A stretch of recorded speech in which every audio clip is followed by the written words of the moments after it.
I don't know if you can see it, there's a little strip of green tape. That marks what we think is the location of an earlier fireplace. The archaeologist will show you more evidence of that when you get down into the cellar. But right around 1800, they tore that out and they built a new chimney and fireplace at this location. And this is part of a transition. The building was a tavern. Then it, we believe, went through a period of neglect, just as New London did. New London fell on hard times at the end of the 18th century. But there was rebirth, a lot of insurance policies written in the early 19th century that actually have little sketch plans of the building and talk about its various features. And another change from that period was a girls' school opened in the building in 1811 called Roland Academy. The professor of that was a fellow named Sam Miller, and his mother, Ann Ball Miller, was also involved in the operations.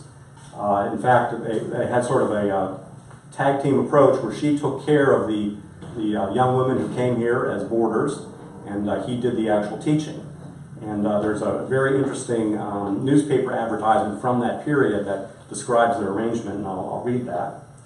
This is Ann and Sam Miller talking to the general public, trying to reassure parents who are sending their young daughters off to school that everything will be okay. So they write, "The same maternal attention to her protégés that Mrs. Miller has heretofore aimed at, she will still make it her endeavor to practice, and their intellectual improvement will ever be the first and greatest care of S.T. Miller." So they were really trying to reassure people that everything would be fine here. So we think there may have been as many as 40 pupils at one time. They actually capped it at 40 students. As I said, the academy opened in 1811. It closed briefly in 1812 because Sam Miller had to go fight in the War of 1812. Sure. So he came back and they operated it for another 9 or 10 years and then relocated to Lynchburg. So this mantle, this was a Georgian style mantle, late Georgian. This is one of the oldest scraps of original decorative finish that survives in the tavern building. But of course it's long after the tavern use, so that's another indication of how this building has evolved over almost, well, more than a quarter millennium, really.